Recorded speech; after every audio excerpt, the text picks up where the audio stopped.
right, welcome aboard, everybody. My name is Doobyis. This is called Fly in Formation. This is episode 121.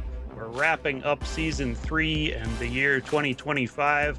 Going strong. I've already been booking into 2026, but here with me today to wrap up this season is Derek Christoff, D-Sicive. I don't know how you want to be introduced here today, speaking, without a rap microphone in front of you.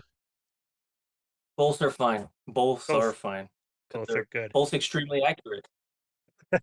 Yeah, right, fair. Extremely accurate. You can be both of those things at once. Yeah, I of think a lot course. of guys are afraid of using their government name. I don't typically throw my government name around too often, but you definitely don't shy away from it. It's like right there on your IG page and all that.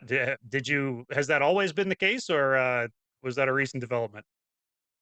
That's a tough one for me to talk about because I feel like I've created a lot of unnecessary confusion as far as myself and my career goes. I'm always coming up with ideas and I get latched on to some and I get obsessed with certain things and I forget about other things and I get very emotional.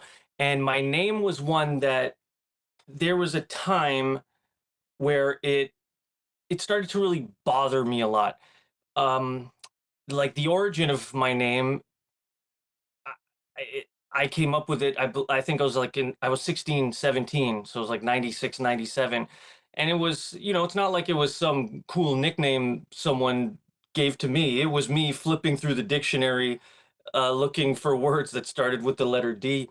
And I thought like decisive was the coolest sounding one, even though at that time I couldn't, I couldn't really grasp the true definition of the word. Like I didn't really it just did it. But that wasn't important You're at the like, it time. doesn't The matter what name it more, means. Yeah. yeah. I was able to spell it incorrectly in what I thought was somewhat cool. I was able to throw a hyphen in there because that was pretty mandatory back then to me. My name originally had a Uh, hyphen when I made it when I was 16 years old as well. It was Doobie hyphen is. And no, oh, amazing. that Okay. had to change. So yeah, I relate. You had Yeah, to. see? I was also like 16 years old. I heard my teacher say the word dubious, and like I had heard the word before, but I was like, oh, that's a fucking dope word. I'm stealing that. So That's cool. That makes me think of 16-year-old origins. Funkdoobiest, which is Funkdoobiest is also awesome. Yes, How sir. are we close in age, or are you much younger than me? I'm 38. I don't mind saying it. I don't know how old you are. Okay, we're not too far. I'm 45. Okay, I'm yeah, 1980. So we're not, sure. yeah, we're not too far. Yeah, Funkdoobiest. Honestly, Yeah, I've like never he really actually did listened to his that guy's music and shit much. I just yeah, no? I don't know. Everybody always Oh, brings him up yeah. because that's my name. But yeah, no, wasn't it like Well, a group? you're the Wasn't new. Funk Dubious? Wasn't it like Sun Dubious from a group called Funk Dubiest or something? Yeah, Funkdoobiest was the group and Sun Doobie was the main rapper. Yeah, I was Sun Dubious, obsessed right? with him. Yeah. Mm, Huge when I first started. He was one of the OGs that like just his voice and the way he pronounced his words and rapping about pornos and Pop Tarts and it was just kind of I can't remember what year that album came out. My mind is telling me 94. Maybe I'm off. Well, not too far off, but he was and I don't know, not just because of your name. I watched he was on one of those shows. I can't remember if it was Off the Radar or those freestyle shows where they always have the hanging mic and Right. the Yeah. neon The basement or backdrop. whatever. Yeah.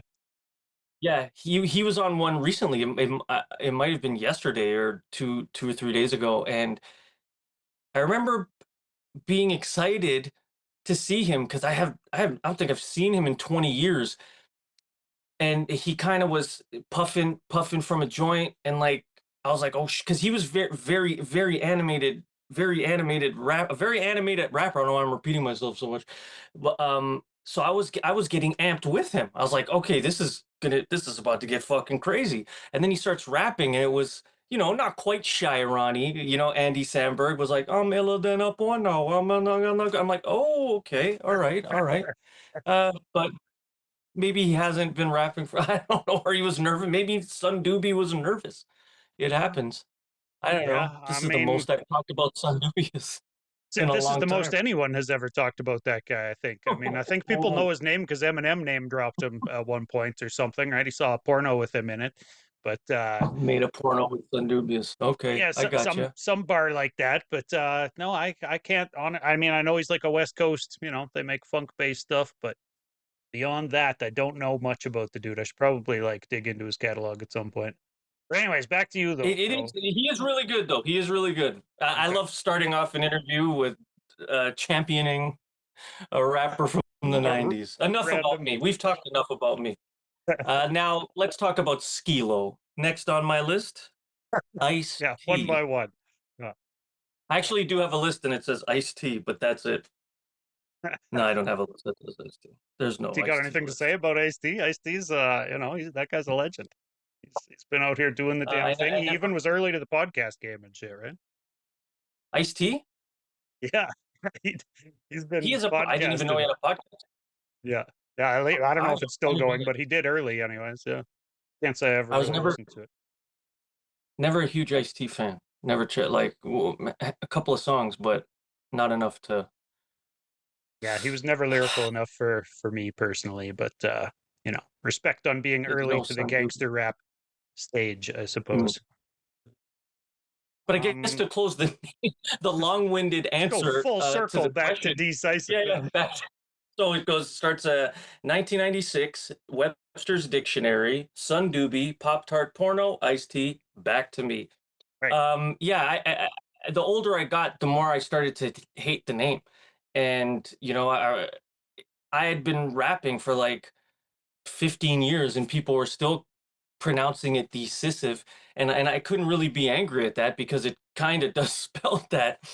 Um, and It's so then I just went through this phase where I wanted to just tap in. Maybe I was influenced by Obi Trice, but I just wanted to tap. I just wanted to go by my real name, and then I would then it would I put out an EP under that name, and it would just get confusing because Decisive people who are looking for Decisive music are not looking for Derek Christoff, and they couldn't find it. Then I came back to Decisive, then I did it again, and it's just oh man, yeah, now it's oh one man, the slash the things other. So if people search for Derek Christoff on like the streaming, or you got music up under your government name too? I don't even know that. There is some, yes. That's a whole mess. Maybe it's not a good look to jump off an interview talking about how everything of mine is just messy and all over the place, but I'm Dude, aware. I'm that's the aware. indie grind, man. I mean, you got a lot of music out Yeah. though. I took a look at your Bandcamp, Decisive at Bandcamp, or Decisive.bandcamp. Takes you straight to Yeah. the Urbnet website. Um, Yeah, it's talk all there. talk about Urbnet, man. What is Urbnet and what's your role with Urbnet? I was one of the OG artists on Urbnet or to work with Urbnet. I met Daryl Rodway, one of the co-founders, him and his partner Yan, Sudbury represent. I've actually never met Yan ever, and I've worked with Urbnet for many years. We've had a few phone conversations, so I'm pretty sure he's real. But I met Daryl. I guess my music career has been. You can split it up into like a few chapters. Like there was the early battle rap teens into early 20s. It's like the Lost Sight era slash battle rap slash working with DJ Format and Abdominal. When you Then say battle rap, are we life. talking like King of the Dot and like organized leagues like that? Like you were out doing that Well, stuff? I was before. Oh, okay, So I'm old, right? So I was sure. before the leagues had started, and I had kind of quit just as they were starting. So I had a reputation earlier on about being one of, I feel corny saying it, but at one point I was one of the top tier battlers, and it was like freestyle. And I'm not throwing that out there to be in my day it was better, Elitist. because Yeah. I think truthfully I think the way the leagues and what organic created is better. Like as far as the battles I used to do, it's I feel it's one of those like you had to be there. You know, if you weren't in the room experiencing it live and feeling the energy of the crowd, and that didn't really transfer. You know, like I have a few old, I don't have them, but I know people who have some of my old battles on video, and they've suggested I post it on YouTube, and I feel like it's a cool nostalgic thing for me, but I don't know how entertaining it would be for someone else to see because it doesn't really hang, you know. Sure. And when like the leagues, like King of the leagues, like King of the Dot, and that, like, you know, they have time to research the artist and to really, because you're entertaining, right? You got to put on a show. Yeah. You want people to share it. You want people to come back and watch. So and I have friends who are also of the same age bracket that will take any opportunity to insult anything new, you know, and they're just like, well, that's not real battle. I'm like, well, it is, you know, and I It's a just find different that. style of it, right? It's a different thing than coming off the top and doing it organically. And like before there was King of the Dot and leagues like that, would it just happen at open mics and at other people's shows where ciphers would break out? Or like where would these battles take place before leagues like that happened? Or just like genuinely out on the street someplace? They no, well, there were those, but there were also like organized events. Like there were a number of, you know, major battles that I was a part of. Like there was one specific one. I think it was in '99, 2000. I was a part of it. It was like a, how would you label, like, you know, like March Madness. I'm not a sports guy, but I'm just thinking, like, you know, the tournament style, like that team versus that team, that versus, Sure. and then you move on. It was one of those, and I remember Danny O was a part of it. I believe Abdominal was, Fatsky was, Collision of Nefarious, another artist named Mars Apocalypse. And I'm totally telling the story as an Al Bundy, like Pokai, 4 touchdowns. But it was one of my like highlight reel moments, and I still have nightmares about it because I created a bit of a riot because I was battling, you know, some pretty thuggish, ruggish gentlemen, Sure. and I was feeling very confident that night, and you know, maybe took it to a place where maybe I shouldn't have, being there alone or with my friend, who was named Jeff, who was like 5'8", and it was just the two of us in the Not so venue. thuggish ruggish And himself. Yeah. yeah, no, and I ended up, you know, winning that bet. And it was packed. And DJ, I don't know if you know DJ Craze, but he was there. He was one of the headliners of the night, and it was on a it was in a club on Spadina, and I believe Spadina, near Spadina and Dundas. I say Esh because I'm sure it had the word Shanghai in it, but it's no longer that anymore. But it was, yeah, it was like an organized, like a King of the Dot battle, but Okay. no one was Just a really one-time thing. They didn't filming, not meant for YouTube yet. didn't And make it into a yeah, league that yet. Yeah. Okay. no, Um, and that, yeah, that ended. It was pretty crazy for those of you out there who see this and were there. I remember Adam Bomb, who is like one of the greatest legend. rappers ever. It's got it right One there of in my his close name, man. friends. Yeah. Yeah, yeah, yeah. It was funny because him and I, years later, we became friends, and it was a trip to have him because he was there. I think he's a year or two younger than me, and so he was like probably 16, 17 at the time, and he was like telling me about the night, and it, you know, it ended in catastrophe. Like everyone had to leave the venue, and the night got shut down, and Yeah. you know, I can now safely say I shut it down, but I was terrified and had to be escorted to my car. It was just, but yeah, it happened, right? That's a great story, man. But then Thanks for sharing that. I knew asking you about, that first era that we might get some gems, and I think that is one. But I will let you go on with the eras of your career after the battle rap. Kind of how did it no, evolve from there? yeah. So those who like know my story, life, you know, I've had, like all of us though. I've had ups and downs, and the downs have been like pretty intense. Downs are something that I talk about a lot in my music, and you know, it's weird to kind of reminisce on because I've hit moments where I've always been that I've been that artist that has come always so close to, I don't know if making it mainstream, but just like kind of making it in a sense.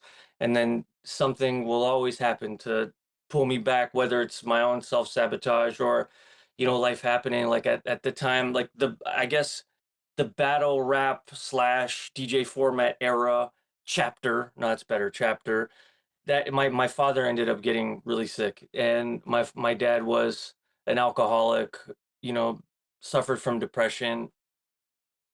Uh, my mom passed away. Sorry to jump all over, but No, it's my all mom good. passed away when I was 17, and it was just something my dad couldn't really get over. And when she passed, like she was the love of his life, and when she died, he was always a drinker, but that impacted him heavy. And that's actually, now that I looked into his eyes, just that's a painting of my father here. And over your shoulder as you And talk about him. Okay. yeah, yeah, that just kind of creeped me out a little bit. Uh, I got like three dead people in a row. I don't know. Norman Doom. All right, all right. Um, what was I saying? Yeah. So when she died, his life kind of went down, and his drinking got worse and worse, and I just had to take care of him. And at that point, I was, doing some pretty big. Now, don't get me wrong, I was like the third wheel of the team, but I was touring with DJ Format and Abdominal in the UK. DJ Format had put out an album called "If You Can't Join 'Em, Beat 'Em." Yeah, yeah, the alternate of the saying. No, if you can't beat them, Right. join them. So yeah, if you can't Yeah. join them, beat Yeah. them. Yeah, sorry. Right. Oh shit, we stalled out. I think Take you it up a froze. step. Oh, And yeah. Abdominal, who him and I had worked. He's if you're unfamiliar with him, he's a Toronto Sorry, MC. sorry, homie. For a second there, Like you froze incredible. out. He was like my hero at one time. Are you frozen? Yeah, You're yeah. not moving. You froze on my end for a second there, midway through talking about that UK tour with DJ Oh Format. no. I see you back now, though. You're moving now, and I got audio It's from you oh no. again. Yeah, Oh I can shoot. I can chop that though. That's all good. Do I do you wonder want if I to should go loop somewhere back else then. 30 seconds and uh talk about What do you remember that what the tour? last thing I said was? You were talking about touring with DJ Format and the name of his album there in the UK or whatever, and how you were a third wheel, but you were still there. Still counts. Was that the first cut out? Has that happened That was since the we first started? one. Yeah, that was the first Yeah. time. If it happens again, Oh maybe we'll shit. let you move to a different place, but I don't know. So far, Yeah. so good. Okay. That's all right. Sorry about that. No worries. Yeah, so I was touring with DJ Format. He had put out an album called "If You Can't Join 'Em, Beat 'Em," and he was working a lot with a Toronto MC named Abdominal. And at this time, Abdominal was my hero. He still is. I still love him. One of the greatest MCs ever, and especially being as young as I was at the time, he actually was one of the first MCs to, kind of take me under his wing and, Mm. teach me how to write, teach me how to count bars, teach me how to do just write songs. And I'll forever be grateful for him for that. And even the opportunity of taking me on tour with him, because DJ Format, they had done um, a huge tour for Format's first album. I know they had a song called "Ill Culinary Behavior." I can't remember the name of the album though. And Format just kind of wanted to take it up a notch. Now he wasn't sure if he wanted to get a band or whatever. And Abdominal suggested me. He's like, "Well, I got this guy. He's a cool performer. Let's audition him." So I recorded a song or two for the album, and Format liked me. And what was the biggest trip of it was, like, I went from doing these underground shows, like, small shows, comfort zone, like small venues in Toronto. And then next thing I know, like my first show was in London, England. Like we're doing like, no, it wasn't London. It was yeah, the first show, sorry, was in London at the Jazz Cafe, with which they treated as like, oh, this is the rehearsal. Let's just figure out the set. That was a sold out. show like 500 people. Now again, I have to say this has nothing to do with me. I'm just like the third wheel of the squad. And I remember saying to Abs, I'm like, "What? It's gonna get bigger than this? Like I've never Right. seen anything like 500 people." And he's like, Yeah. "Oh, dude, this is yeah, it's gonna get nuts." And because I'm used to like throwing my own shows and having 18 people in the crowd, so Pub this was shows and I had never yeah. seen it. Yeah, like bust. And he was like, I was like, "Well, how many shows do you think on the tour will have 18 people?" And he's like, "0." And I was like, "Okay." And then there we are going to the Glastonbury Music Festival and Leeds and Reading. And, we're doing shows with De La Soul and Jurassic 5, a Fort Minor, which was the Mike Shinoda Yeah. group, the dude from Linkin Park. Lincoln And Park then spinoff you or see whatever. yeah, yeah, yeah, yeah. And then like main stage, like Pixies, Foo Fighters, White Stripes, like crazy Damn. shit. And I'm like my mind is blown. And then we did the festival shows and we Australia, and then we then did the format like the club shows, and those were like I think the smallest show would be like 400 people. Like that was considered small, which it was just like a trip to be a part of something like that. And I was hoping to, I guess, capitalize on it and make use of the opportunity. But then just as we're coming back, my dad started to get worse. And it was just one of those situations where I felt I had to like stay home and take care of him. And I just kind of pulled the plug. And to be honest, I didn't really feel, I didn't feel like writing. Like I didn't, it's watching, your father, not to make this sad, but No, like no. watching That's real shit, man. die. Yeah. Yeah. Yeah. So I just did I could never I never felt like sitting down and writing verses and writing battle verses, and that was essentially the end of that chapter. And I took about 6 7 year break because then he eventually passed away, and after he died, it still took a while for me to kind of get back in it. And at the time, I was talking back and forth with Daryl Rodway of Rubnet, and I think the first time we ever communicated, he may have just emailed me or messaged me through, I guess, MySpace at the time. Like we're going back a bit. Yeah. Like there wasn't Facebook then, but just showing his interest in wanting to release music. And we just always stayed in touch. Like a couple of months would pass, and he would always check in. And then I linked up with a producer named Norman Krates of The Archaeologist. That was the first time I had really felt like writing or recording music after my dad died. And him and I became friends through, I'm not sure if you're aware of the old Hip Hop Canada message board, Yeah. the notorious HHC.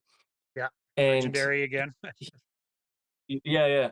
And we would DM through there, and he liked my older stuff, and he sent me some of his beats, and I thought they were great. And he invited me over, and I think it was our first session, first or second, and I wrote a song of mine called Kneecaps. He made the beat right there on the spot, and it was the first time I'd ever just I'd never I've never written a song with a producer before. Like they'd usually send me a beat. I'd take a couple of weeks to knock something out. But his whole attitude was, fuck that. Like feel the vibe right now. Feel the energy in the room. Like you're hearing the beat for the first time. What is the beat telling you? Like, it was just it was a pivotal moment, and unlike anything I'd ever done prior to that in, I guess, chapter 1. Just in that it And was more it collaborative or like having that input from a producer. Was that something new to you at that point?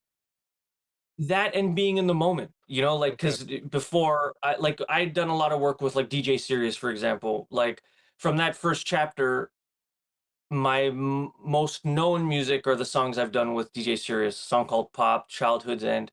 And those are the songs that like put my name, I guess, on the local map. Um, those two songs. But those were like DJ Sirius had already made the beats, he'd burnt me a CD, I'd take it home, I'm fucking with it for like a couple of weeks. trying to be a perfectionist. Uh, and then a month later recording the song. Whereas with Norm, it was right there. Like I watched him play the MPC, put all like I'm listening to him like even down looking for samples, and then he'd find the song, be like, oh, okay, I think this is and I couldn't really tell where he's going with it. Then he starts chopping, chopping, chopping, and once I catch the vibe, he was like telling me, right, would throw me a notepad, just like go, go, go, and then I started writing the song Kneecaps, which is at the time the most personal song I'd ever written. Yeah.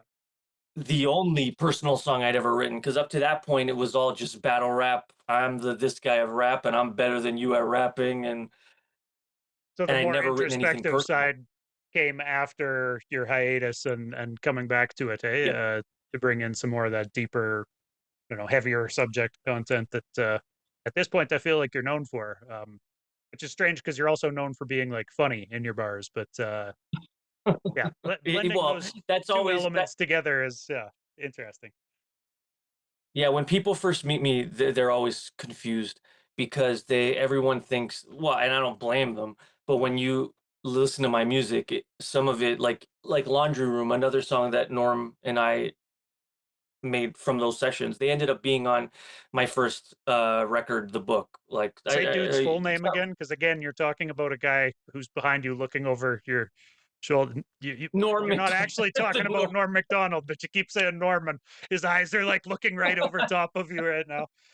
Uh, but Nice, nice. he was from a crew Norm called like Norman the Crate. Archaeologists or something. What did you say it was? Yeah, the production at the time, it was a production duo called Okay, The Archaeologist. It was him and another guy named Crucial the Guillotine, who actually now I gotta give him a shout out. He's producing music for West Side Gun. nice. He's on Instagram. He's incredible producer, and him and Norm, they had a duo called The Archaeologist, ARKEO The logists, gist. Okay. and Norman Crates, but he spells crates with a K. All this crazy rap spelling and rap grammar. I'm gonna see if I can So hit he follow yeah, right now. so he we also did another song called Laundry Room, because once I tapped into that, introspective bag, then it was like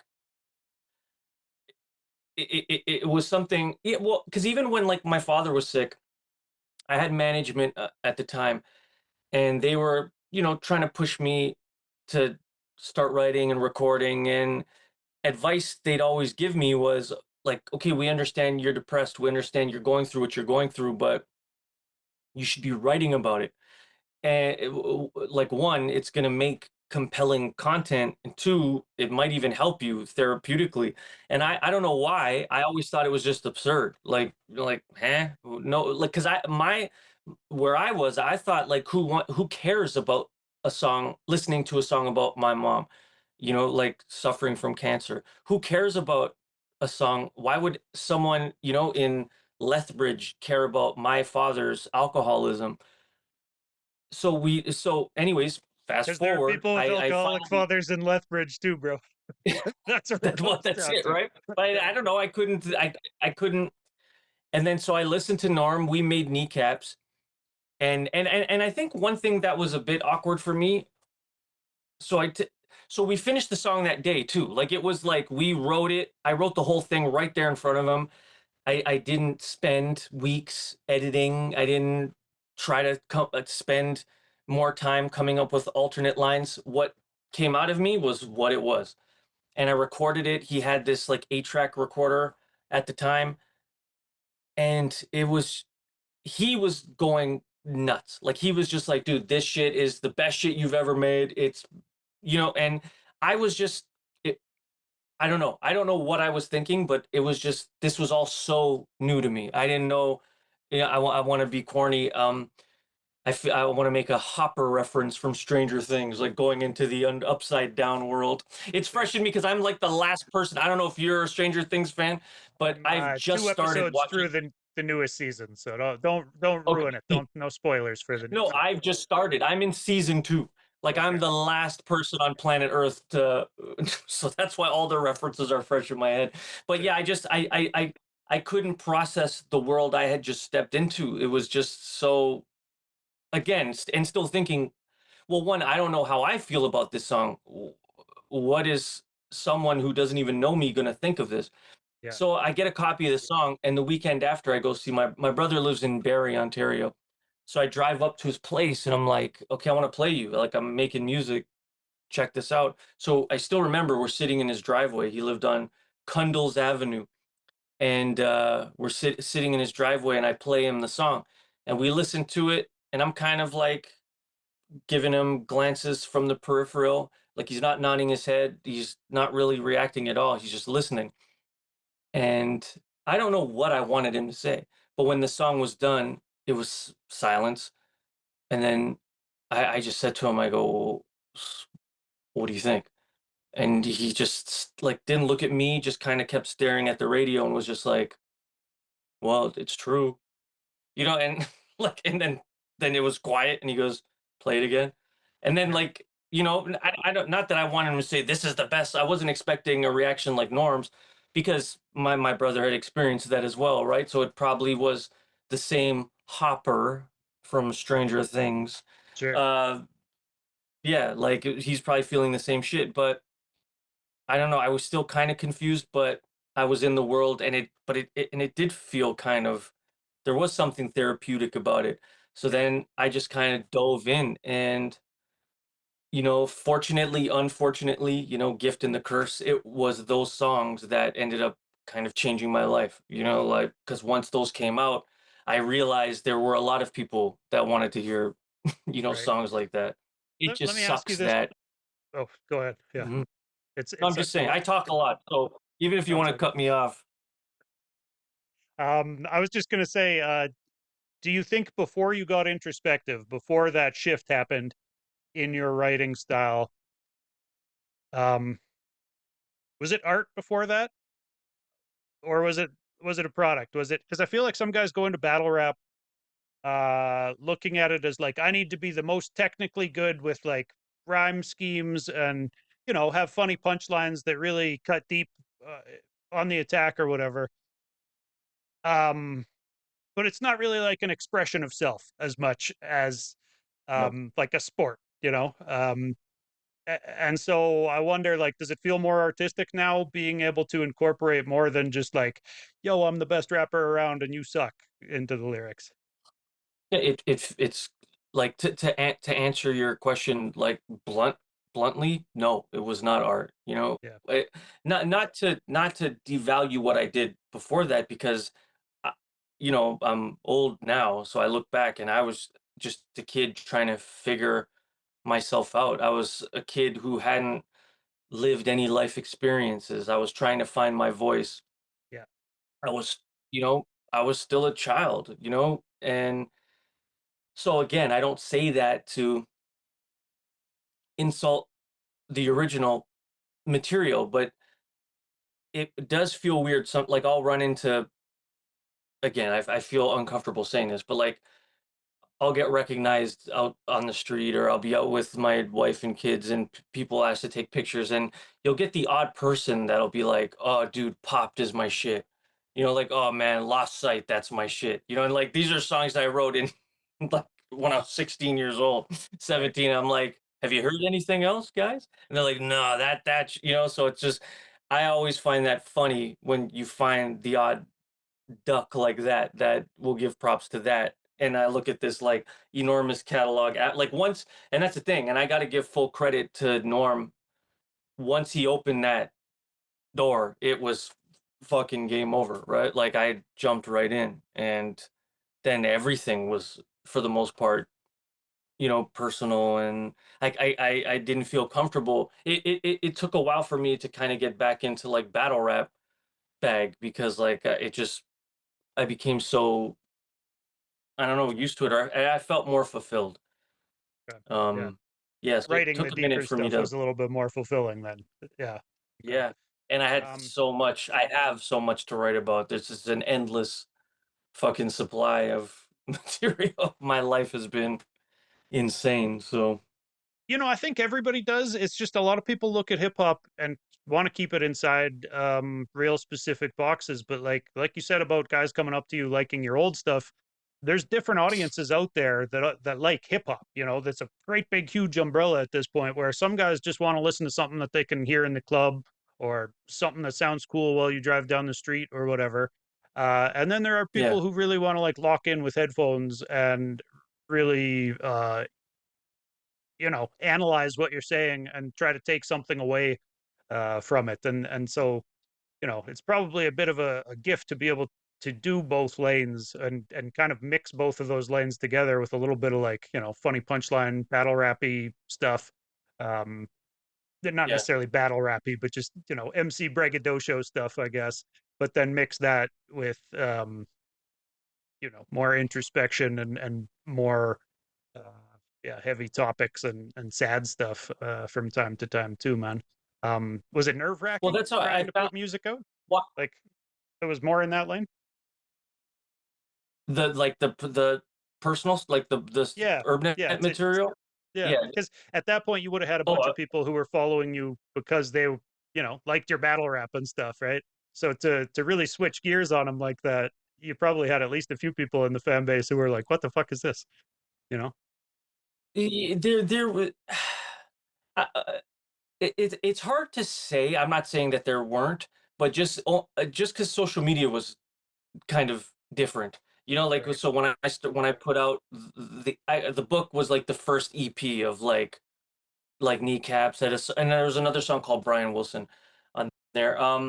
I think it worked also more for me in my favor because I was also like I got some pretty cool like critical acclaim with the material. Like I was getting a lot of like amazing reviews and I never Juno really gnomes, right? had that stuff too. Yeah.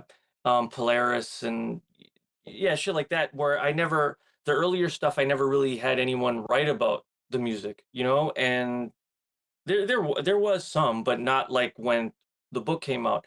And I feel like it gave myself a better story because those who were following me from chapter one, they were watching me mature.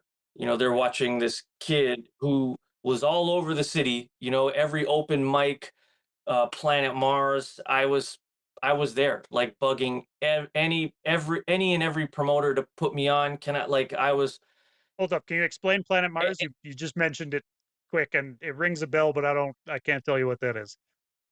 Well, Planet Mars was a an open mic concert series that was started by a gentleman named Planet P, who is also another person that I will forever be grateful. He was and in the same crew as Abdominal. There was a crew called Cryptic Souls crew.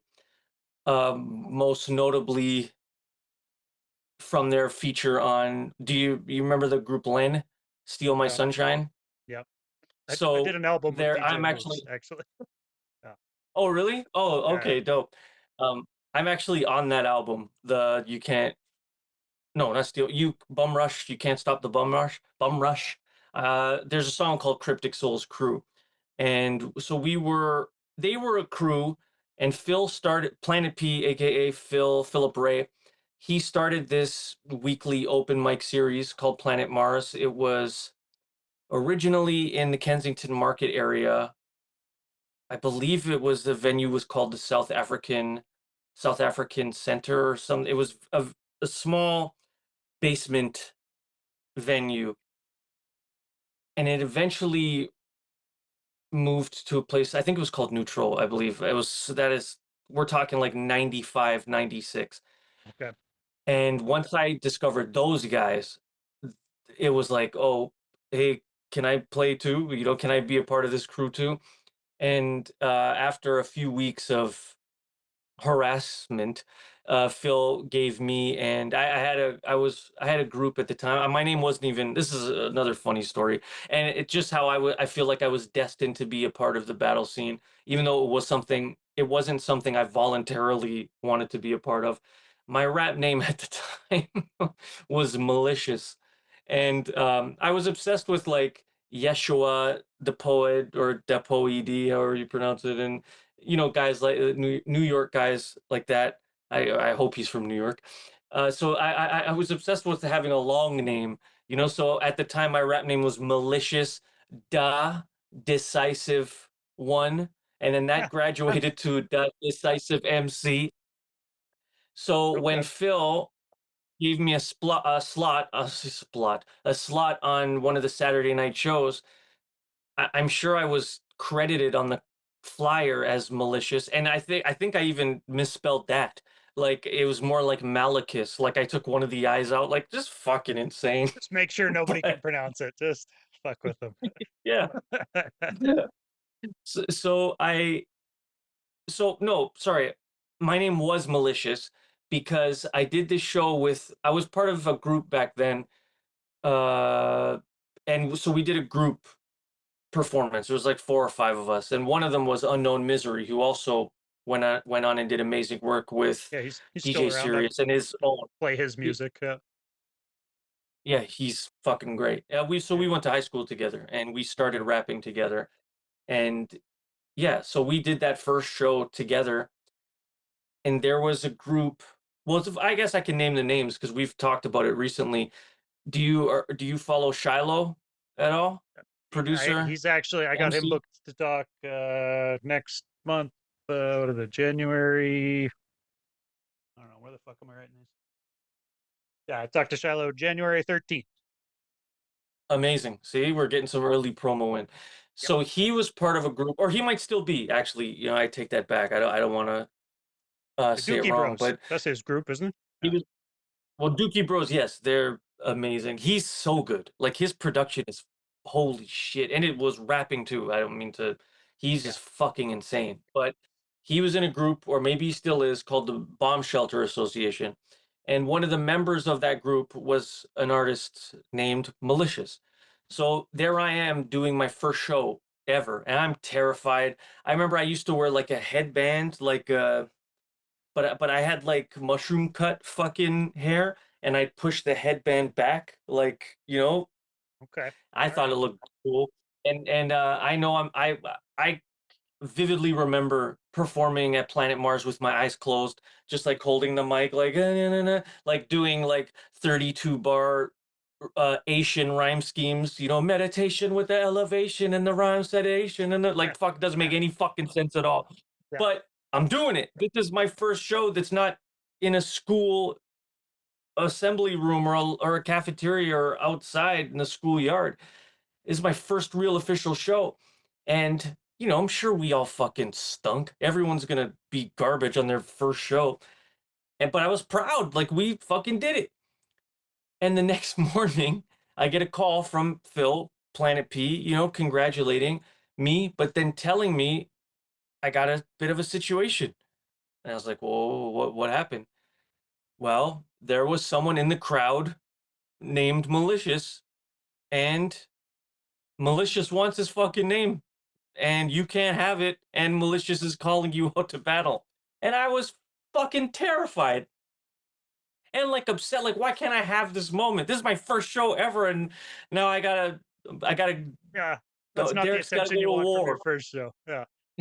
Yeah. Damn. And what makes it extra funny was I was already kind of transitioning over to just Decisive. I didn't love Malachus um at this point, but I got called out, and when I told my boys, they were like, "You got to do it. This is hip Yeah. hop, man. This is like, well, I You, didn't you want to can't do just be that. like, he can have the name at that point. Yeah. That'd look No, weak. like, well, Uh, maybe I might have went with. Thankfully, I didn't, but I just wanted to be in with. I just want to wear my headband, close my eyes, and rap my Asian verses that didn't make any sense. But so I accepted the battle, and I won the battle, and that was my second show. And now I'm forgetting was there. Oh, just because you were asking about Planet Mars. yeah. So Yeah. yeah, yeah. So that was my That my had a part first in your show. Was my origins. first show. Okay. Yeah, Of and the then name. my second show ends up with me is the result of me getting called out. to defend a name that I didn't even really want, but I had to accept my challenge. And then my battle life in the trenches began. Sure. Got a taste, and it was a bit of a, he was good too. Like, I'm not gonna sit here and shit on the other malicious. It was probably a close battle, but to have my moment where, so there we are, like, and that when you're freestyling and you don't, and it's not like when he called me out, I was able to hop online and research him and Right. look up flaws or work it. No, it's just like you show up that night and what you see is what you get. So, and it's almost like when they're doing, like when like if malicious went first, for example, I'm not really listening to his verse because I'm looking at him, looking for what can I talk about, like how can I make fun of this guy, like Yeah. even if there's nothing to make fun of, you got to make something work. So I remember having one or two of those moments where you're getting the reaction, it was, I remember there being such a low ceiling, so the pounding on the ceiling, and Yeah. that was like, even if I lost that battle and was and lost the name Malachus forever, that that's that was the magical moment for me, like to the reaction Well, to that's hilarious that okay, you I'm say that. I I'm can doing remember something like an right. early cipher I was at in Edmonton and low ceiling in a pub someplace and buddy banging on the rafter because he got hype off what I was spitting and yeah, that type of energy can really uplift a starting MC for sure. It's like, oh shit, I'm doing something people like. All right, let's Yeah, yeah, stick with this a little that's it. bit then. Yeah, Because I didn't get that the week before. right. With my first performance, it was hooray! All right, moving I wouldn't on. recommend anybody goes on stage and raps with their eyes closed. You want to try to No, try yeah, to yeah, engage with your audience for sure. But yeah, yeah. classic rookie move. Yeah. Um. So I guess let's fast forward a little bit. Get up to speed here in the present day. Something I wanted to talk to you about is kind of like, am I right in thinking you're now releasing music on like a subscription model? Because that's very interesting to me, and I think a lot of artists are trying to figure out like how best to actually make a buck off of releasing music because streaming doesn't pay anybody anything, as we all know, unless you're doing millions and millions of streams. But yeah, it's a struggle everybody kind of toys with, and you're probably the only guy I can think of who's actually doing a subscription model. If you are actually doing a subscription model, am I right in that?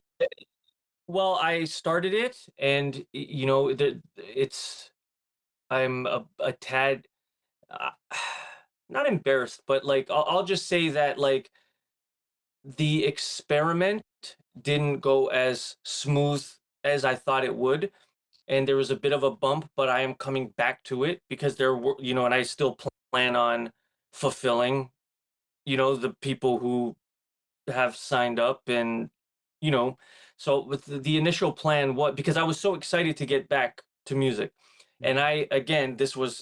I went through another bit of a life situation that pulled me away for a few years, and then I just got the itch to get back, and I recorded a couple songs, and because when I had my run, the book came out.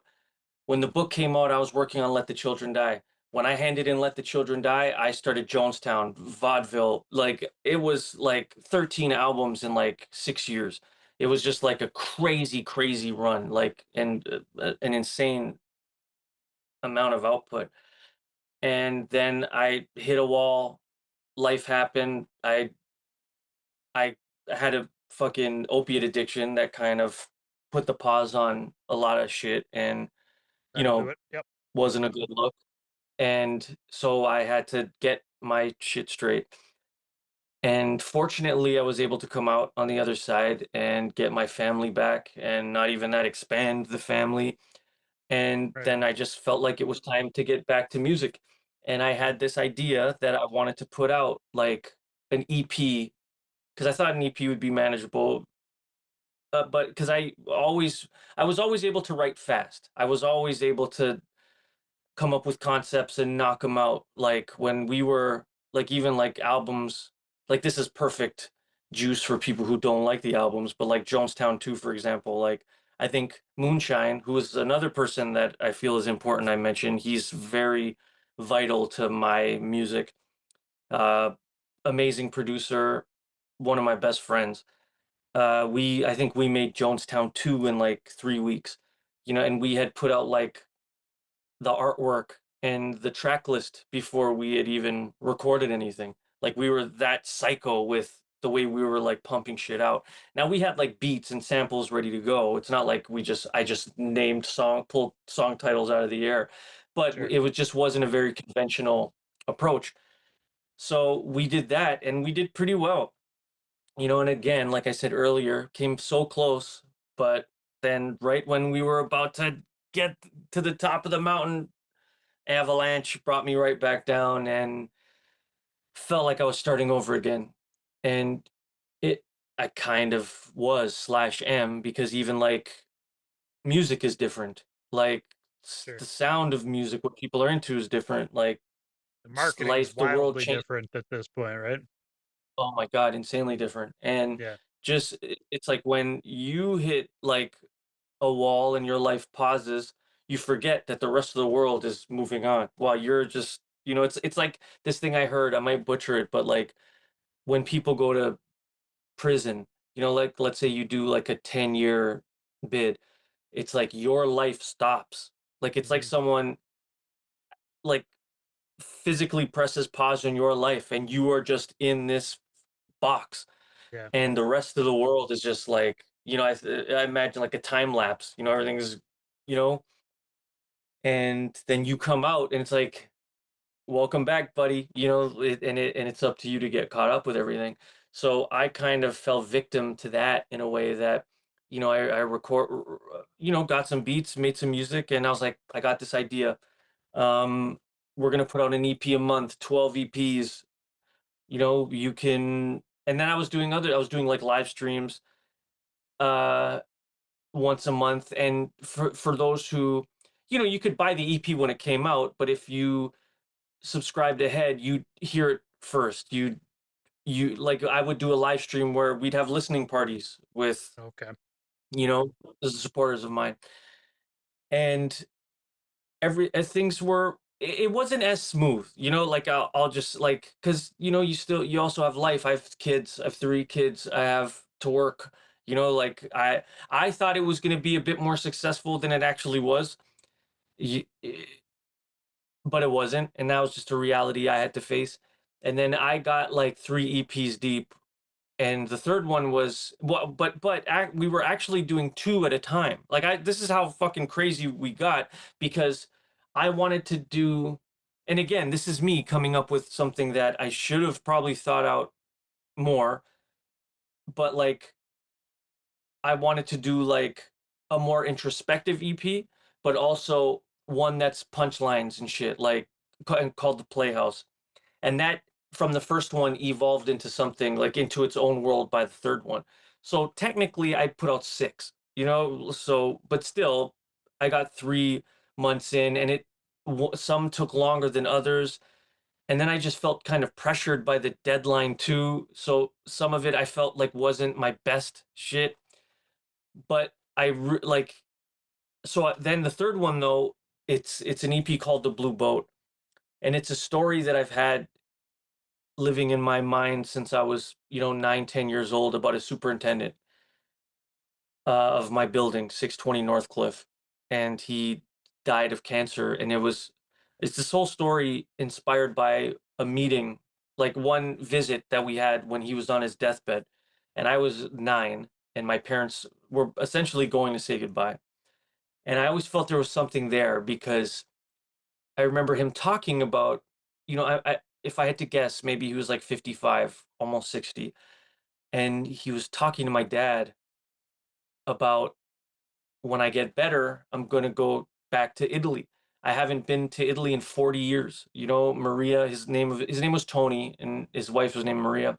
He's like, when Maria and I came to Canada, we planned to go back every year, but we just never did. And, like everybody, life happens. And fast forward, and this dude is on his deathbed saying, "Oh, once I'm better, now I'm gonna do it, but there's no now, man. Like it's Yeah. and it's just that cliche. What you can do today, because you might not have it tomorrow. So we did that, and and this is again my own. I've no one to blame but myself, but I put so much into that EP. Now we spent about a month and a half making it. It doesn't sound like a lot of time, but I went full like method actor, like fucking De Niro, Raging Bull, where I was so consumed by this EP.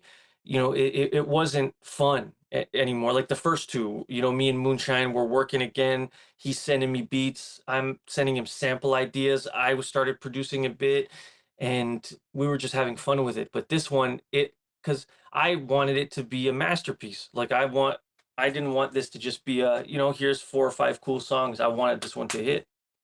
You only And had a I month to just do it because of the subscription model? Was this still under those that deadlines? Yeah, okay. Yes.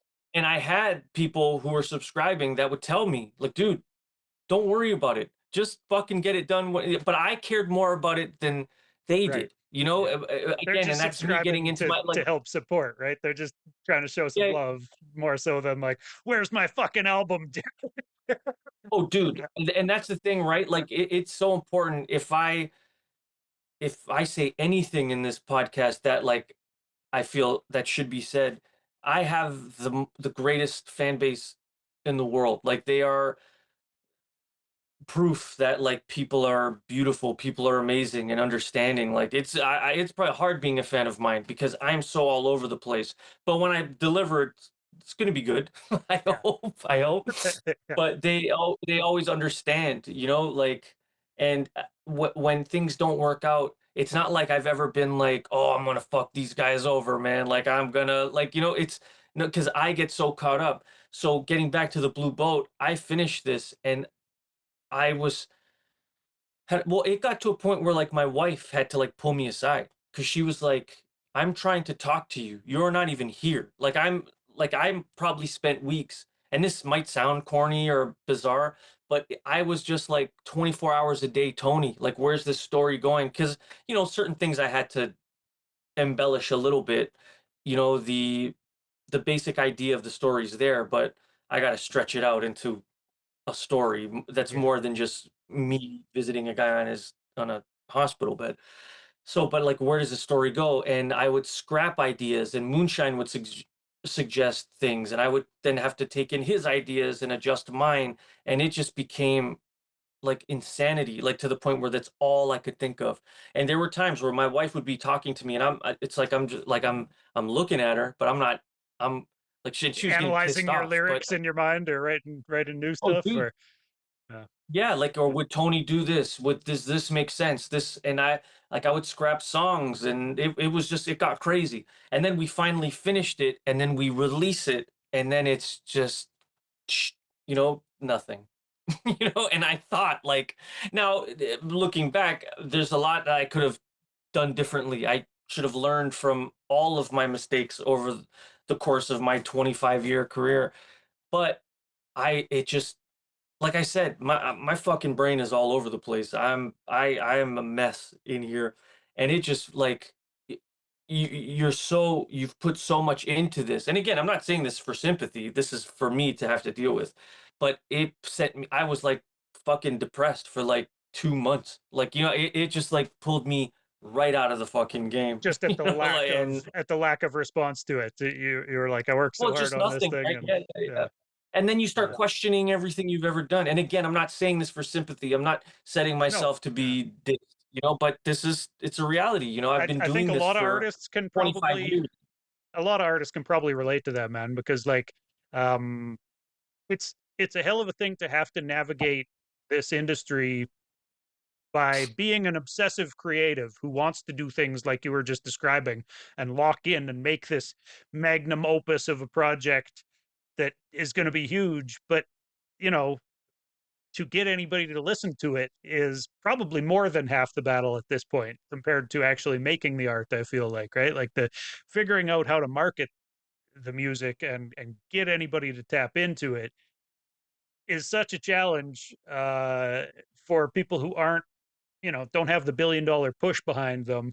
The average person on the street doesn't want to listen to anybody they haven't seen on a bus, and I mean like Yeah. seen Yep. on a sign on a bus, not they don't want to listen to the guy they're sitting beside on the bus. That's for fucking Me, sure. yeah, I'm the Yeah, guy on the bus. yeah, I'm the well, and I feel like I have to say too, right? Like I was never in the mind frame of like mad at people. Like I was like, fuck these people. How come no one's listening? I was mad at myself, right. and then like this, like I said, this was another chapter that hit a wall due to my own fucking self-sabotage, I guess you could say. And I'm upset with myself because I'm like, there was a time where I had a bigger, more people were tuned in, and I guess I just lost them because life happens. People grow up, people Yeah. stop, people aren't going to stick around. Like, People like have kids how and then they many can't pay attention to anything for the next 15 years or whatever, right? So yeah, you lose people you to you real life. become Son Dewey.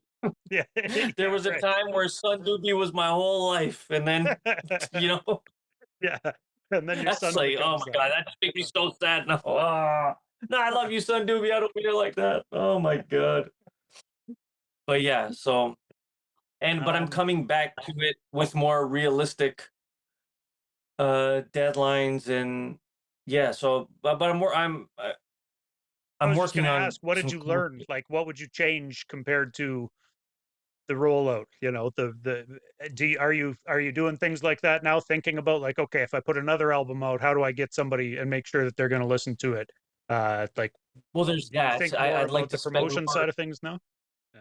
yes, a lot more into that. I would have I want to put more into visuals, which is something that I've never been really great at because that is everything now. Well, not everything, but Helps. we're in a visual world, It's like it's a I don't debate know. though. I I don't think full-length music videos matter. Do you think full length music videos are like, is that what you're talking about? Visuals? Because well, I don't know if I people don't need the think full 4 minutes.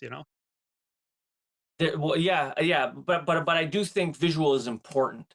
Like even in the podcast world, like yes, millions of people are still listening to the audio only episode of Rogan or Joe Budden, Yeah. but I feel like the visuals it's equally as important, and it's an important part of the recipe, and it's something that I sometimes completely ignored and never considered important because the music was always what was important to me. And and that's my own insecurities, like feeling self-conscious about the way I look. I've spent the first half of my career being told by every A&R, being rejected, being told no one's going to listen to me because of the way that I look. Rapper, you don't look like rappers. And whether it's my weight or my face, which is also something I rap about a lot, and which makes me laugh because I can go back to so many meetings and so many rejections being told that, and then fast forward now, it's like fuck, man, it's like the mainstream music is like a fat convention, like fucking Jelly Roll, and I feel like it doesn't matter anymore. He's Body the king. shaming is I'm the no longer original fucking allowed. Jelly Yeah. Roll. Yeah, Sorry. they've outlawed body shaming now in 2025. Yeah, it's So yeah, illegal. everybody's allowed to look however they want at this point. Yeah. I wish it was illegal when I was coming up. It's all I heard, but nah. Uh, yeah, it's just yeah. I mean, But yeah, you learn from your mistakes. I feel like guys like Jelly Roll though, he's kind of outside of the like standard hip hop guy mold at this point, especially after he's switched over to country music. But yeah, I don't think he was ever really like the typical guy that the A&Rs for big labels were looking for necessarily. I think they still want somebody who's looks like a model to push to the masses, don't they? I'm Like, I'm sure they still want it, but guys like Jelly Roll, though she's not anymore, artists like Adele, yeah.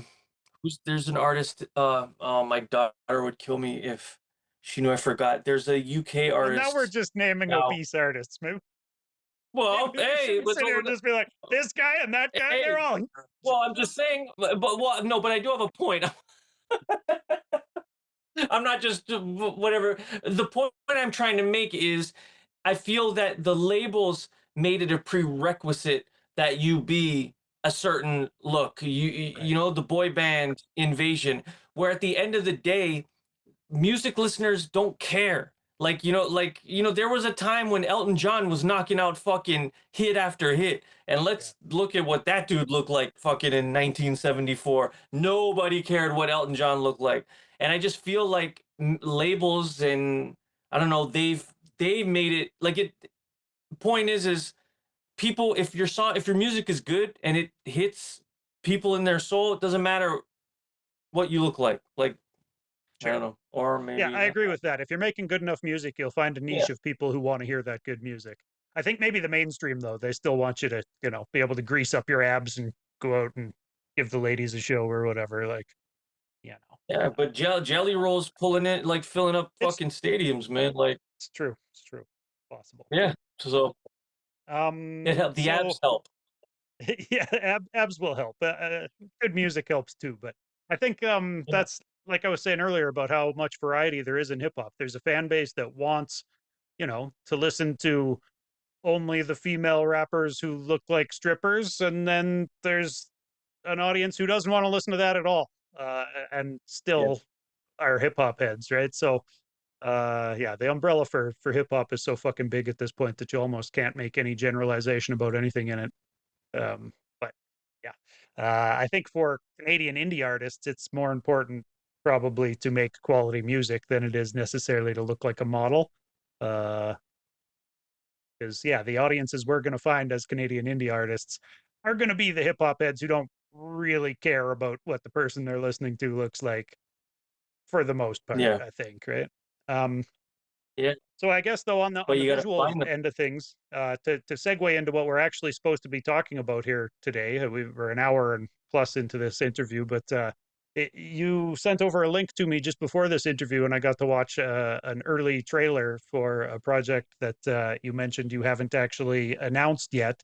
Um, I'm going to botch the name if I try to right now, so I'll let you introduce it. Why don't you tell us about the new visual project you're working on? Yeah, it's a show called Little Fat Derek from Northcliffe, and it's a project I started working on about a year ago, and I've just been developing it. It's basically the story of my childhood and growing up at 620 Northcliffe Boulevard and discovering rap music, in like super early 90s and upward. Well, I guess it starts like late 80s, like 89, 88, 89. And it's the goal of the show is to produce an animated series, like on some Life with Louie type shit. But it's not easy to Yeah, get funding for an animated series. And I have been working the past year and a half in, television world. I'm an editor as well. So I was working for a small post house and I was mentoring with a television producer named Patrick Cameron, and he was, just teaching me the game, and so new to it. Basically starting from scratch, and the one of the first things I learned was how hard it is to move forward with a project in that world. Just like music, it's not like any of it is easy, but film and TV in Canada is very hard. yeah, But it got my wheels turning. Like, okay, we could fill out these applications and wait to see if we're approved, wait months. You're some applications you're waiting 3, 4 months for approval. And then if you're denied, it's like start again. And or, but I tried to ask myself if I were to do this on my own with resources and do it in a style that I'm capable of, what would I create?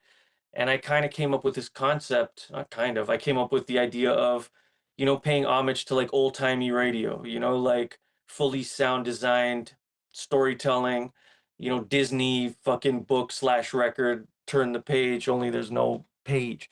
Right. It's Old just, school War of the yeah, World just like, stuff. Yeah. yeah, yeah, yeah. Exactly, exactly. So that's what Little Fat Dirk from Northcliffe is, and I think I'm announcing it in a few weeks. I just don't want to make the same mistakes I've made in the past.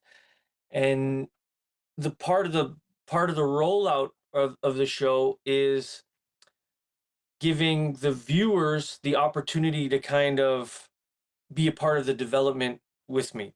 Meaning, there's going to be like a companion podcast called Little Fat Derek from Northcliffe, where once a week I kind of fill people in on where we're at. If I'm meeting with animators, or if I'm meeting with production companies, or and like also there's a music component of it as well.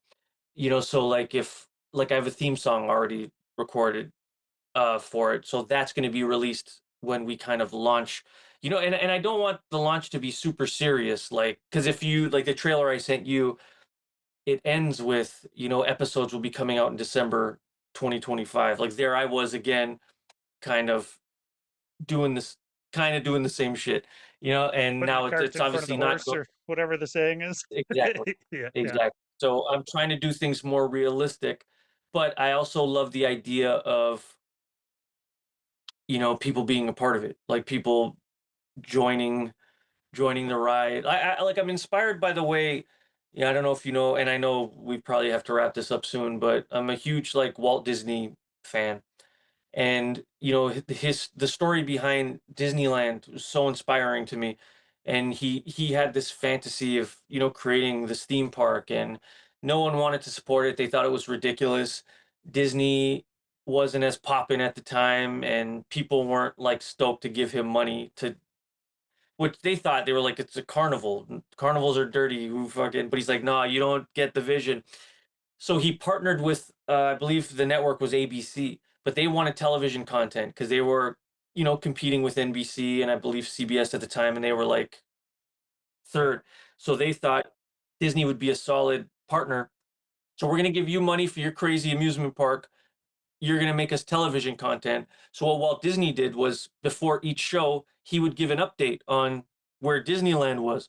So it's like, let's say it's 1954. He'd be like, all right, guys, July 1955, we're opening the park. And each week I'm going to tell you where we're at. So that's where I was like, okay, that's kind of fucking cool. Yeah. Get the And just motion. kind of Yeah. keeping people engaged, right? So you're riding with the show. But I want to be totally like I am in my music. I want to be completely transparent with every detail. Like, fuck, man, I got denied for this today. I spoke with this animator. They are not interested. Like, I just Yeah. watch Yeah. this, and who And knows what'll come with it.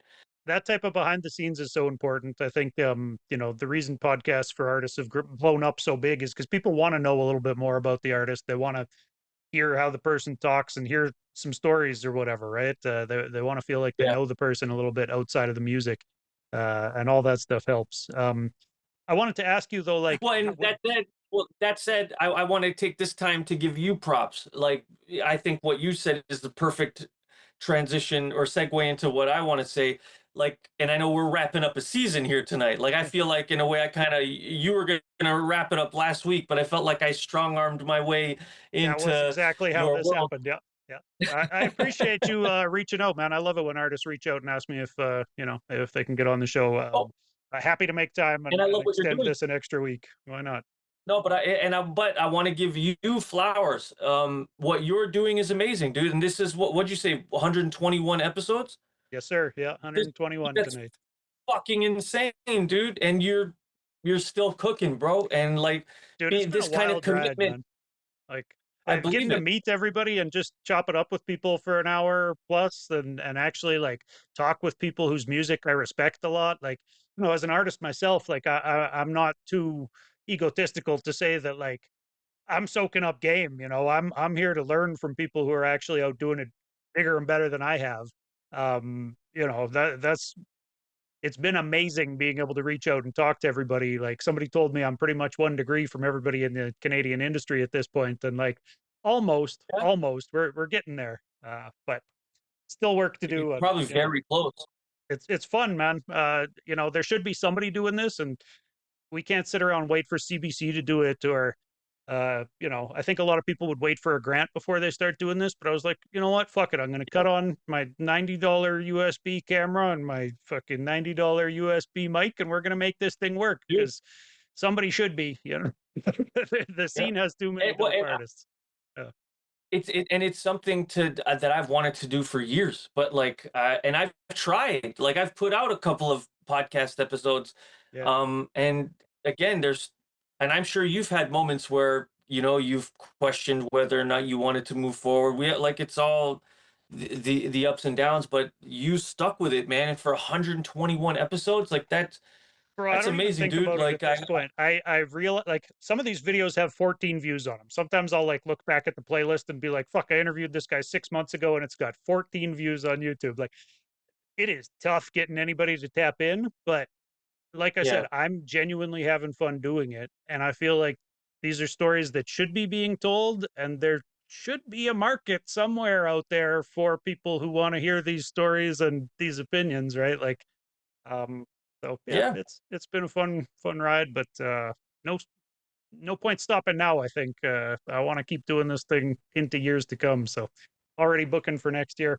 Okay. Anyways, though, bro, I did want to I, ask you about like the the name of your new show there. It had the address you grew up in. Is that like an address that people from Toronto would recognize, or talk about like the reason that you want to have that address included in there? Like, what's the relevancy of where you grew up in Toronto? Well, I like paying homage to, well, I like to be as personal as I can be, and I figure that if I'm gonna go there, I might as well just go there. Uh, it's the same thing like you asked me at the top of the show about using my real name. Mhm. I love, and maybe it's a way for me to kind of give back to the street, the neighborhood, the building, the friends, the people that, you know, helped mold me into the person or the artist that I became. Like in that building, 620 Northcliffe Boulevard, like I have a song called Derek from Northcliffe, and it's, one of my most known songs. I usually end my sets with that song. Um, I just always wanted to pay respect to it because that's where it all began. It was in that building that I discovered rap music, that I watched much music for the first time, that I had the dream that I wanted to be a rapper. And it was my friends in that neighborhood that told me it's a ridiculous dream. You shouldn't, you should not follow that dream. And I chose to ignore them. Maybe they were right, but hey, I did. Is It happened. And is the location like a place that people would typically associate with hip hop? Like, is it inner city, like Hard no, not Knocks really. place to grow up, or is it like a No, weird place no, for hip no. hop to come It's from? not. Kind of.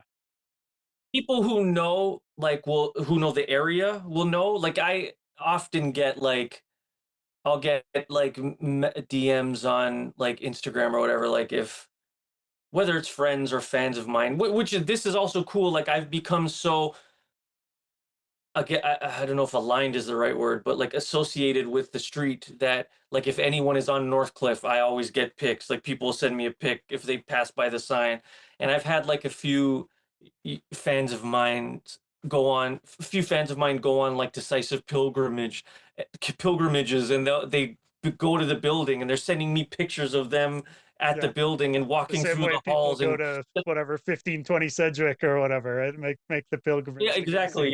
yeah. Yeah. Yeah. So Uh, I don't know. I just like that detail being out there. right And on. that's where it all started. And that's why I named my show after the street, and Yeah. it's me. Nice, man. It's Yeah. I'm looking forward yeah, to hearing the stories, man, and following along as you put it all together. Um Before I let you go though, there is a segment on this show. You got another 10 or 15 to hang out? for sure. Yeah. I Okay. feel like Yeah. I've talked way too much. No, this is good. I'm happy to be here, man. Don't feel bad at all. So It's a segment called How Important, just kind of rapid fire, how important is this or that questions. You can be long winded or just real short and on point if you want to.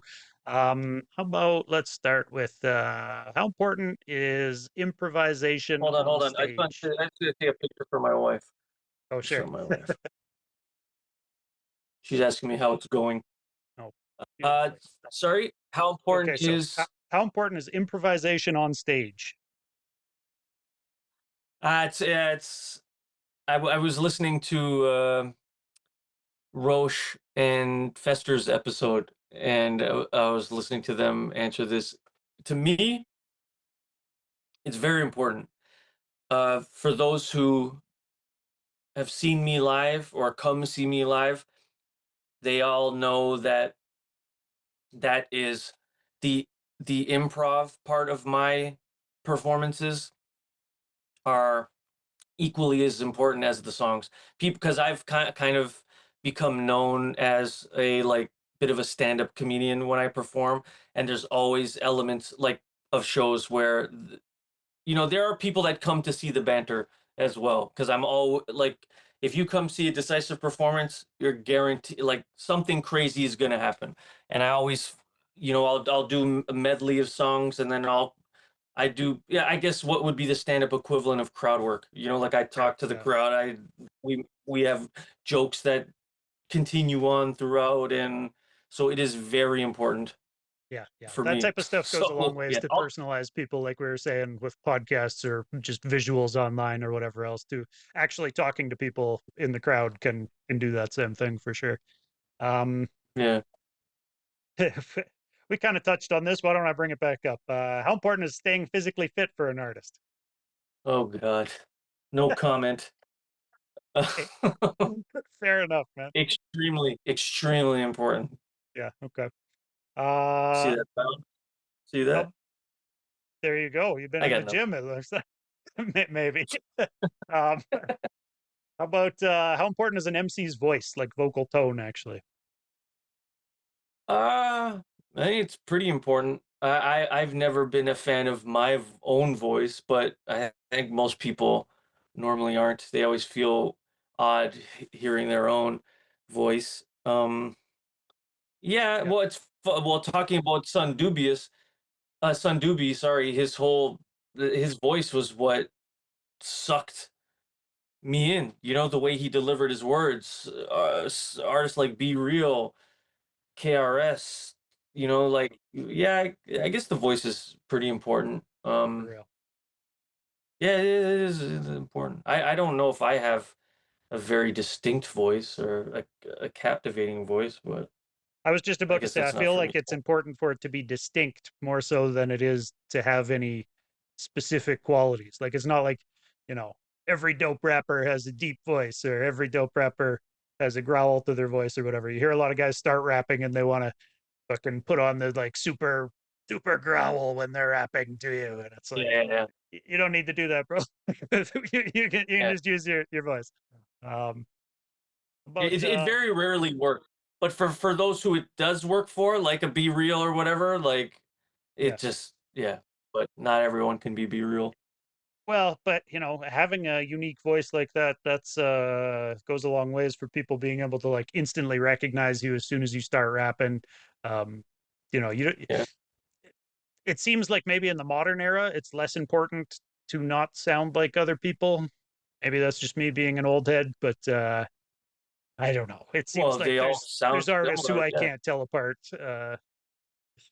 when yeah. I hear them, and It that's not my favorite thing. it's totally dad things to say, but there is truth. There is truth to that. How about so this is one I think Roshan told me that I needed to ask you. How important is making time to intake media, whether it's movies or Ask me. yeah, ask you Oh movies, well. TV, whatever, any media, books. I guess it's important for me because that's my whole shit. Like my like I'm yeah. Maybe I do it to a fault, but like yeah, media consumption is yeah, it's yeah, it's important. I don't know. I'm pretty like heavy on like the references. and maybe they haven't always worked out for me, but I tend to go pretty obscure, and I kind of like, writing punchlines about things I know most people won't get on first listen or at all. Right. So yeah, it's important for me. But maybe there's better ways for other people to spend their time. Sure.